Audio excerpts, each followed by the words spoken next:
प्रेमियों, सत्संग की महिमा 4 वेद, 6 शास्त्र, 18 पुराण, 108 उपनिषदों में इसके बारे में लिखा गया है। जो आप चाहोगे कि पढ़ करके समझ लें तो ऐसे ऐसे मनुष्य के कितने जन्म लोगे तो भी पढ़ करके समझ नहीं पाओगे। जो ये आपके सामने तस्वीर जो रखा गया है, ये इनका नाम रामचरितमानस के रचयिता जो गोस्वामी जी का नाम है, वही इनके माता पिता का रखा हुआ नाम है।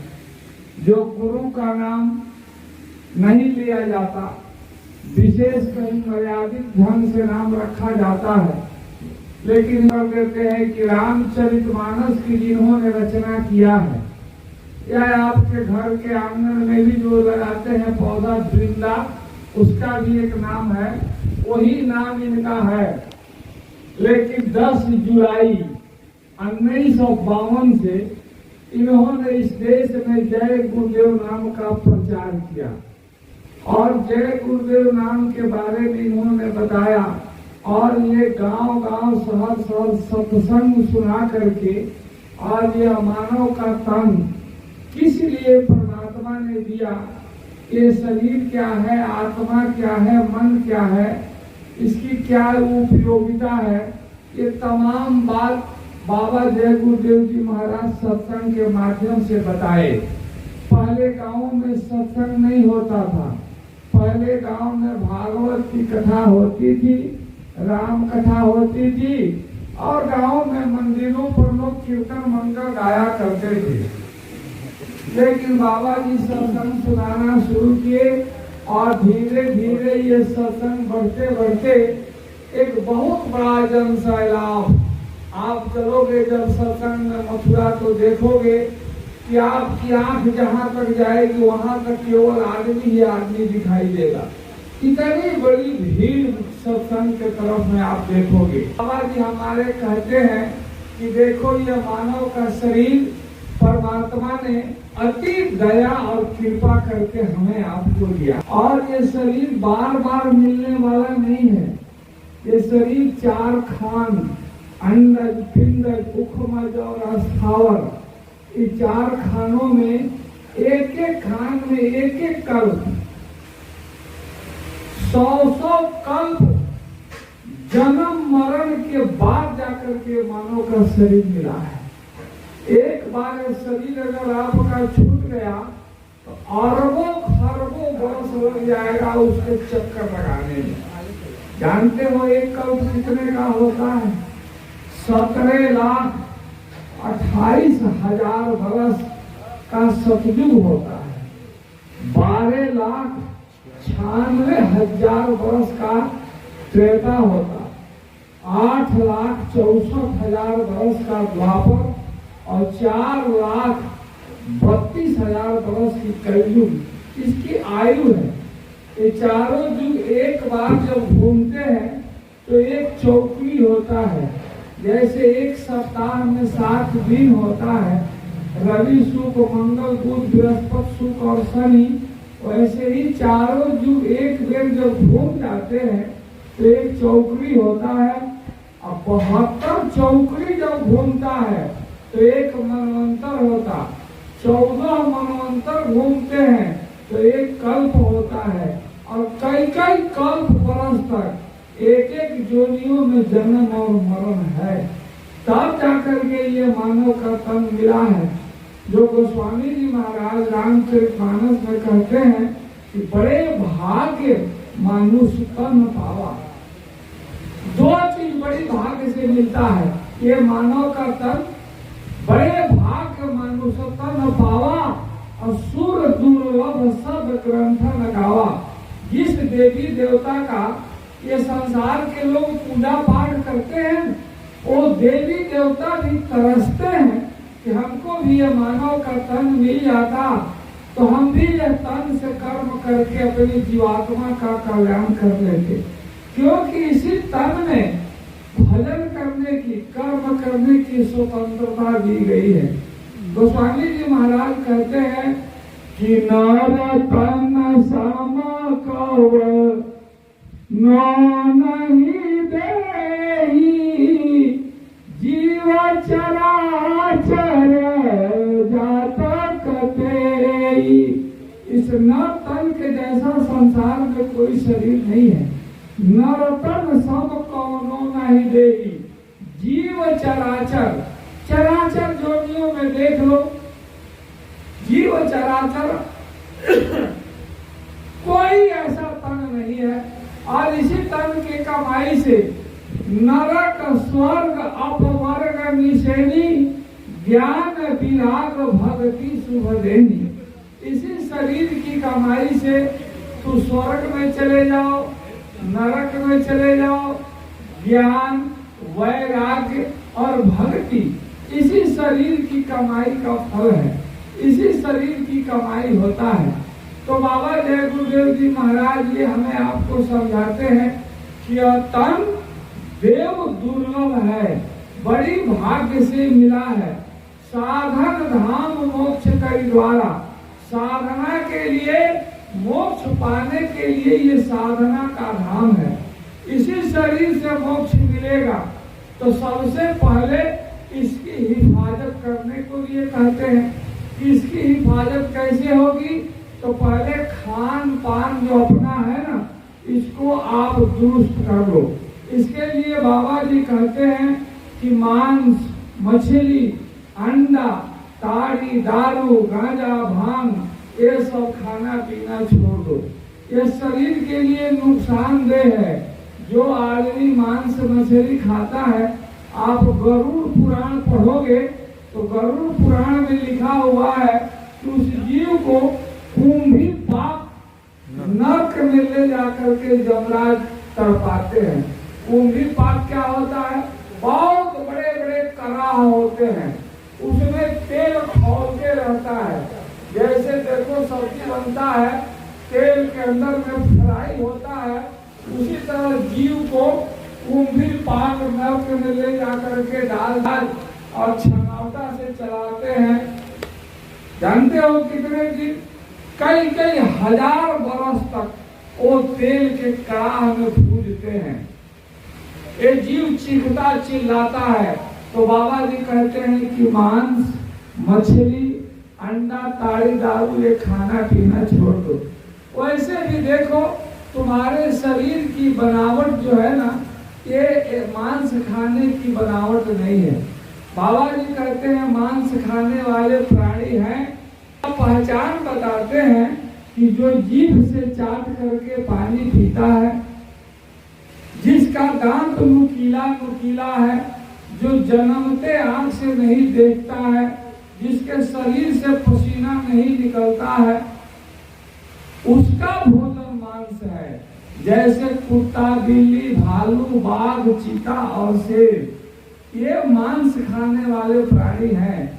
उसके सामने मांस फेंक दो तो मांस ऐसे पकड़ करके नोचना शुरू कर देगा, खाना शुरू कर देगा।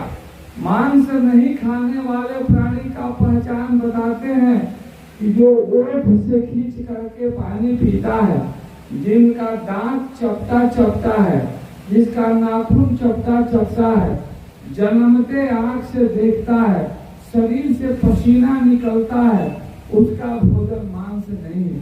जैसे गाय, भैंस, भेड़, बकरी, हाथी, घोड़ा, ऊंट, बंदर और मनुष्य, इन लोगों का भोजन मांस नहीं है।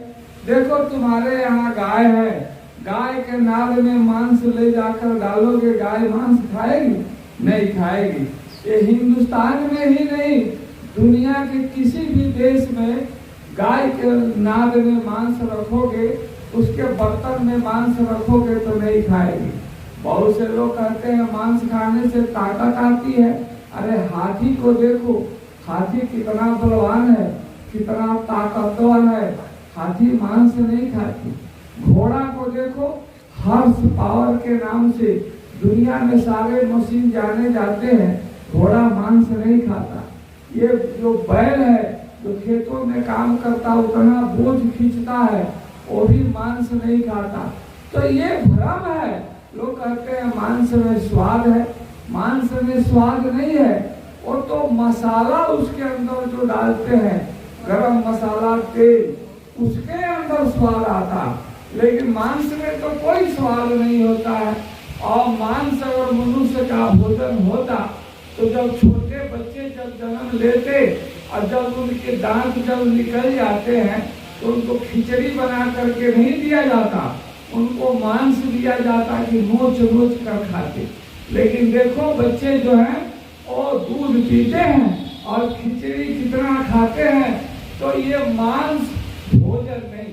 और ऐसे भी तुम सोचो जरा कि आप ही वो बाजार में जाते हो और साग भाजी खरीदते हो, फल फ्रूट खरीदते हो, तो अच्छा बीन करके बैगन अच्छा है, ये टमाटर अच्छा है, खीरा ककड़ी अच्छा है, उसमें कोई छेद नहीं है, उसके अंदर किसी तरह की कोई रोग तो नहीं है, अच्छा बीन बीन कर तराजू के पल्ले में चढ़ाते हो तब खरीदते हो। लेकिन वही इंसान बाजार में जब जाता है मुर्गी खरीदने के लिए, तो आपको पता है वो मुर्गी को कौन सा बीमारी पकड़ा है, उसको कौन सा बीमारी था, वो आपने कहा और मुर्गी को पकड़ कर काट को दे दिया। आप पशु का मांस, बकरी का मांस खरीदने जाते हो, आपको पता है इसको फीवर है, कि अतरी में घाव हो गया है, कि डायरिया हो गया है, कि कौन सी इसको बीमारी है, और वो देखो काट करके चमड़ी को छील करके टांग दिया, आप खरीद करके ले आए, अपने बाल बच्चा को खिला दिया और बीमारी पकड़ लिया। बीमारी जब पकड़ा तो डॉक्टर के यहाँ दौड़ते रहो, और देखो डॉक्टर के यहाँ रात दिन दौड़ते रहो।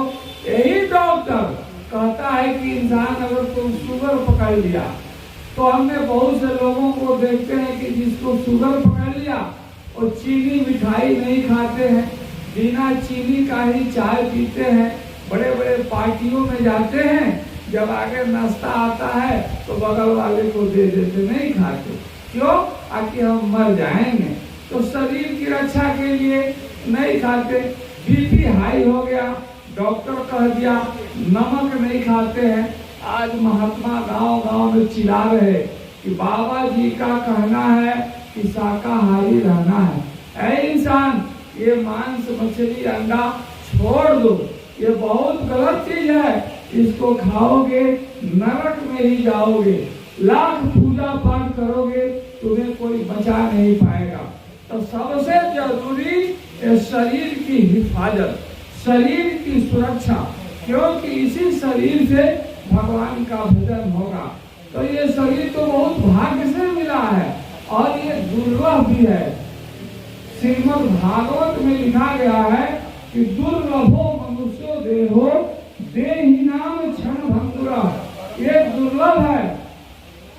दुर्लभ कहते हैं जो बहुत दुख झेलने के बाद प्राप्त होता है, वो दुर्लभ वस्तु कहा जाता। तो दुर्लभो मनुष्यो देहो, मनुष्य का देह तो दुर्लभ है, लेकिन क्षण भंगुर। क्षण भंगुर क्यों कहा? इसका कोई ठिकाना नहीं है। देखो कितने बच्चे जन्म लेते ही मर जाते, कोई जवानी में मर जाता, कोई बुढ़ापा में मर जाता। इसका उम्र कोई निर्धारित नहीं है कि कब इसमें से तन में से प्राण निकल जाएगा। इसीलिए इसको क्षण भंगुर कहा। इसका कोई ठिकाना नहीं है। इसीलिए जो समय आपके पास है उस समय की उपयोगिता को समझो। तो हमारे बाबा जी कहते हैं कि शरीर मिला है परमात्मा को पाने के लिए, भगवान का भजन करने के लिए, और भजन कैसे होगा ये तुम्हें मालूम नहीं है। तो इसके लिए तुम्हें संत के शरण में चलना पड़ेगा। देखो प्रेमियों, 4 युग था। 4 युग में सतयुग, त्रेता, द्वापर और कलयुग। सतयुग के समय में कुछ दूसरे ढंग की साधना थी। देखो रामायण में लिखा है 4 वेद, 6 शास्त्र, 18 पुराण। कौन कितना पढ़ेगा? तो सबको इकट्ठा करके गोस्वामी जी महाराज ने रामचरितमानस की रचना की है। उसी में सत्संग की महिमा, उसमें नाम की महिमा, संतों के लक्षण, दुष्टों के लक्षण, तमाम सारी बातें उसी में लिखी पड़ी हुई है। तो कहते हैं कि देखो ये नर तन तूने पाया, और पा करके विषयों में लगा दिया। नरतन पाई विषय मन देही, तो पलट ही सुधा के सठवी से ले। कहते हैं जो नरतन को पा करके विषयों में मन को लगा दिया, नरतन पाई विषय मन देही, तो पलट ही सुधा के सठवी से ले। नर्तन को पाकर विषयों में मन को लगा दिया, यानी घर द्वार बंगला गाड़ी घोड़ा इसी में मन को लगा दिया, कमाने धमाने में मन को लगा दिया। तो क्या किया, पलट ही सुधा, वो अमृत को उलट करके अत्ते सठवी से ले ही और मूर्ख जहर पीना। जैसे देखा जाता है गाँव में कि दूध बेचने वाले गांव से दूध ले जाकर के बाजार में बेच देते हैं और उधर से दारू पी करके चल देते हैं। क्या है, अमृत को बेच करके जहर पी के घर आ रहे हैं। वैसे ही ये श्वासों की पूंजी, ये श्वास जो है ना, एक श्वास का कीमत संसार के सारे दौलत नहीं दे सकते हैं। इसका पता तब चलता है जब बुढ़ापा आ जाएगा, जब सांस थमने लगेगी, जब रुक रुक करके सांस आने लगेगा। यही वर्ल्ड का बादशाह सिकंदर, पूरा दुनिया का राजा था वो सिकंदर, लेकिन जब इसी राजस्थान में जब आया, उसका टेंट जब गिरा वहां पर, तो उसके सर में दर्द होने लगा। तो जब सर में दर्द होने लगा तो सिकंदर जब चलता था तो उसके साथ में 1 लाख वैद्य चलते थे, 1 लाख बड़े बड़े ज्योतिष चलते थे, विश्व स्तर के बड़े बड़े ज्ञानी ध्यानी, एक से एक सेना फौज उसके साथ चलती थी। तो सिकंदर कहा ज्योतिषों से कि जरा देखो तो हमारी मौत कब होगी। तो उन्होंने अवकलन किया, गणित का हिसाब लगाया ज्योतिष का, तो देखा जे भाई इसकी मौत तो करीब आ गई, अगर बता दिया जाएगा तो फांसी दे देगा, बता दिया जाएगा तो उसी को पहले मार देगा। तो उन लोगों ने एक तरकीब सोची और कहा कि महाराज ये लिखा है कि जब आसमान चांदी का हो जाएगा और ये धरती फौलाद की हो जाएगी, तो समझ लेना कि आपकी मौत एकदम करीब आ गई। अब धीरे धीरे बालू के रेत में गर्मी बढ़ने लगा, गर्मी बढ़ते बढ़ते इतना गर्मी बढ़ा कि नीचे से बालू के रेत, तो कहा अरे नीचे कुछ डालो, तो बहुत बड़े लोहे के प्लेट नीचे डाला गया, उसी पर उसकी चारपाई रखी गई। ऊपर से तंबू के भी जब ऊपर से धूप आते थे तो कहा जाए ऊपर कुछ लगाओ, तो चांदी की बहुत बड़ा छतरी लगाया गया। थोड़े देर के बाद और सर में दर्द हुआ, तब नीचे देखा तो लोहा और ऊपर देखा तो चांदी। तो सोचा कि अब मौत करीब आ गई और ये श्वास थमने लगी। 24 घंटा में 21,600 बार ये श्वास चलता है और ये आपका लिमिट है।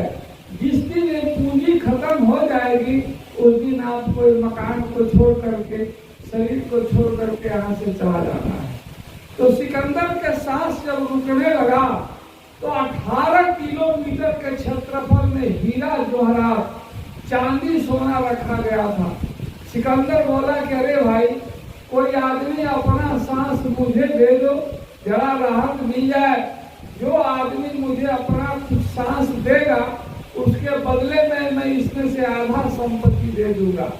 लेकिन कौन किसको दे सकता है? आप देखते हो हॉस्पिटलों के अंदर में, क्या घर द्वार में बाप के सामने बेटा जा रहा, बेटा के सामने बाप जा रहा, केवाड़ी के पाला पकड़ करके चिल्ला रहा, किसी का बस का नहीं है। बड़े बड़े डॉक्टर लगे हुए हैं, वेंटिलेटर लगा हुआ है, दुनिया के तमाम उपकरण लगे। हमारे आपके पास तो पैसा नहीं है, लेकिन जिसके पास पैसा है तमाम उपकरण लगे हुए हैं, फिर भी इसको कोई रोक नहीं सकता। तो कहे कि ये संपत्ति बेकार है, ये किसी काम की संपत्ति नहीं है, जो मुझे अपना सांस कोई नहीं दे सकता। अंतिम सांस जब निकलने को आया तो बोला कि मेरे लाश को कफन से ढकने के बाद दोनों हाथ बाहर निकाल देना और नगर घुमा करके दफनाना। लोग पूछे कैसा क्यों बोलते हो आशा, तो बोला कि ये दुनिया देखेगी तो सीखेगी कि वर्ल्ड का बादशाह सिकंदर आज खाली हाथ जा रहा है। अरे यहाँ से कुछ लेकर जाना है, क्या लेकर आए थे यहाँ पर? जब माँ के गर्भ से यहाँ आए थे तो नंगे आए थे, याद करो। तन पे कपड़ा तेरा नहीं था और यहाँ से जाओगे तो नंगे जाना है। और सारे कपड़े उतार करके नहलाया जाता है, फिर उसके बाद में कपड़ा पहना दिया जाता और मार्किन कफन से लोग ढक देते। घर से बाहर निकाल करके अब पुआल बिछा करके उत्तर के तरफ सिरहान करके लोग सुला देते हैं। और अगल बगल के लोग देखने आते, बांस काट करके विमान बनाया जाता और ले जाकर शमशान के घाट पर वहां चिता पर सजा करके जला दिया जाता। शमशान में सीखो, एक से एक वीर आए और यहाँ आकर के जल करके राख हो गए, खत्म हो गए। हमारा समय आएगा हम भी चले जाएंगे, आपका समय आएगा आपका भी, आप भी चले जाओगे। तो सतयुग और उसके बाद त्रेता युग आया, तो त्रेता में यज्ञ होता था। त्रेता विविध यज्ञ नर करई। अभी हम आ रहे थे तो रास्ते में मैंने देखा बहुत बड़ी पंडाल बनी हुई थी जगह। मैंने सोचा कि देखो इसी में युग में तो जग का कहीं नाम निशान नहीं। शास्त्र वेदों में पढ़ो लिखा है कि कलयुग योग यज्ञ में जाना, इसमें जग की कोई प्रधानता नहीं बताया गया। हाँ, जग की प्रधानता बताई गई है। कहा कि स्वामी विवेकानंद ने जग की प्रधानता बताई है। वो कौन सा जग? ये जग नहीं, वो जग के बारे में बताते हैं जो हम आपके दृष्टांत के माध्यम से सुनाते हैं। स्वामी विवेकानंद कर्मयोग पुस्तक में कहते हैं कि देखो महाभारत का युद्ध जब हो गया और युद्ध के बाद में एक दिन की बात है कि भीष्म ये महाराज युधिष्ठिर सोए हुए थे, उन्होंने रात में सपना देखा, मारो मारो काटो काटो, प्रेत आत्माएं बहुत चिल्ला रही थी। अचानक चौंक करके उठे, लंबे लंबे सांस लेने लगे, सुबह का इंतजार किया। उसके बाद गए भगवान कृष्ण के पास, कहे प्रभु मैंने रात में विचित्र सपना देखा है। तो बोले कि देखो जितने ये पाप हुए हैं महाभारत में, इसकी सजा भोगनी पड़ेगी। आते इसका उपाय, आते इसके लिए तुम्हें एक यज्ञ करना पड़ेगा। तो बहुत बड़ा एक यज्ञ की रचना रची गई। उस यज्ञ के अंदर में बहुत से लोग आए, भोजन के एक से एक ऋषि ध्यानी जोगी जोगेश्वर बड़े बड़े पंडित को भोजन कर लिए। लेकिन जहाँ पत्तल फेंका गया था वहाँ एक नेवला था, वो पत्तल में उधेड़ बुन कर रहा था। वो नेवला आधा सोने का था और आधा उसका शरीर चमड़े का था। भगवान कृष्ण बड़े गौर से देख रहे थे कि भाई ये कैसा ये नेवला है, आधा चमड़ा है आधा सोना का है। फिर अर्जुन का ध्यान पड़ा, फिर भीम नकुल सहदेव, फिर बहुत से लोग उधर देखने लगे। उसके बाद महाराज युधिष्ठिर पूछते हैं भगवान से कि प्रभु ये बताइए ये कैसा विधाता का कारीगरी है, आधा चमड़ा है और आधा ये सोने का है। कहे बुलाकर उसी से पूछो। बुला करके जब पूछा गया तो बताया कि महाराज हमें उस यज्ञ में गए थे, उसी यज्ञ में मेरा आधा शरीर सोने का बन गया।